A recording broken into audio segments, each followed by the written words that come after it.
योगिनी एकादशी व्रत कथा। एक बार धर्मराज युधिष्ठिर भगवान श्री कृष्ण जी से कहने लगे कि हे त्रिलोकीनाथ, मैं आपको कोटि कोटि नमन करता हूँ। मैंने आपसे ज्येष्ठ माह के शुक्ल पक्ष की निर्जला एकादशी की कथा सुनी। अब आप कृपा करके आषाढ़ मास के कृष्ण पक्ष की एकादशी की कथा सुनाइए। इस एकादशी का नाम और महात्म्य क्या है, वो सब मुझे विस्तार पूर्वक बताएं। श्री कृष्ण जी ने कहा, हे पांडुपुत्र, आषाढ़ माह के शुक्ल पक्ष की एकादशी का नाम योगिनी एकादशी है। इसके व्रत से सभी पाप नष्ट हो जाते हैं। यह व्रत इस लोक में भोग तथा परलोक में मुक्ति देने वाला है। हे धर्मराज, यह एकादशी तीनों लोकों में प्रसिद्ध है। इसके व्रत से सभी पाप नष्ट हो जाते हैं। मैं तुम्हें योगिनी एकादशी की कथा सुनाता हूँ, तुम ध्यान पूर्वक सुनो। कुबेर नाम का एक राजा अलकापुरी नाम की नगरी में राज्य करता था। वह बड़ा शिव भक्त था। हेममाली नाम का एक यक्ष उनका सेवक था, जो पूजा के लिए फल लाया करता था। हेममाली की एक बहुत ही सुंदर स्त्री थी, जिसका नाम विशालाक्षी था। एक दिन वह पूजा के लिए मानसरोवर से फूल लेकर आया, किंतु काम भावना के कारण फूलों को रखकर अपनी पत्नी के साथ रमण करने लगा। इस भोग विलास में दोपहर हो गई। हेममाली की राह देखते देखते जब राजा कुबेर को बहुत देर हो गई, तो उसने क्रोधित होकर अपने सेवकों को आज्ञा दी कि तुम लोग जाकर पता लगाओ कि हेममाली अभी तक फूल लेकर क्यों नहीं आया।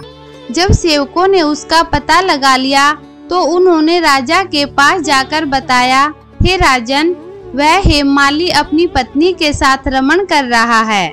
इस बात को सुन राजा कुबेर ने हेममाली को बुलाने की आज्ञा दी। डर से कांपता हुआ हेममाली राजा के सामने उपस्थित हुआ। उसे देखकर कुबेर को अत्यंत क्रोध आया और उसके होठ फड़फड़ाने लगे। राजा ने कहा, अरे नीच, तूने मेरे परम पूज्य देवों के भी देव भगवान शिव जी का अपमान किया है। मैं तुझे श्राप देता हूँ कि तू अपनी पत्नी के वियोग में तड़पे और मृत्युलोक में जाकर कोढ़ी का जीवन व्यतीत करे। कुबेर के श्राप से वह उसी क्षण स्वर्ग से पृथ्वी पर आ गिरा और कोढ़ी हो गया। उसकी पत्नी भी उससे बिछड़ गई।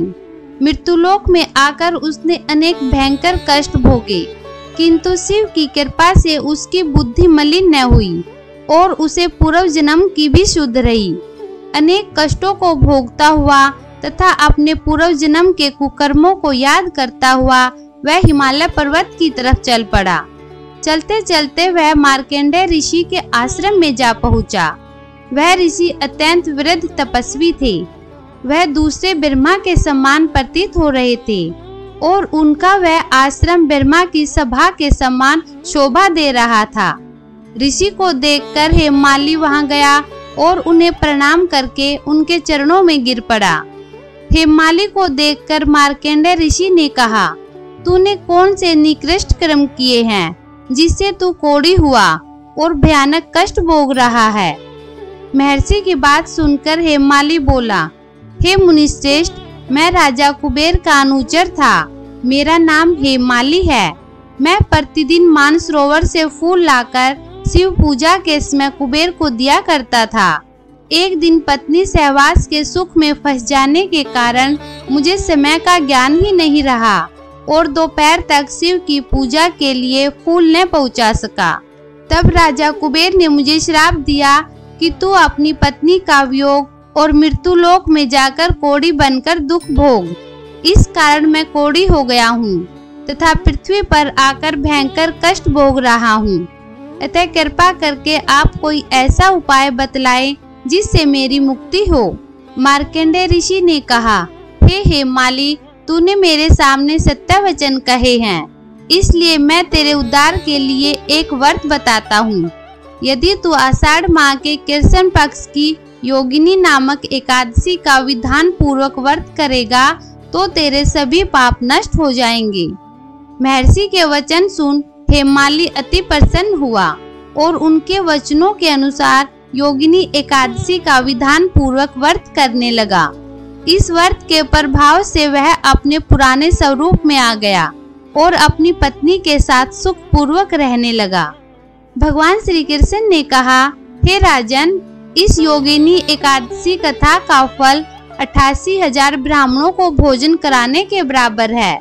इसके व्रत से सभी पाप नष्ट हो जाते हैं और अंत में मोक्ष प्राप्त करके प्राणी स्वर्ग का अधिकारी बनता है। ओम नमो नारायण।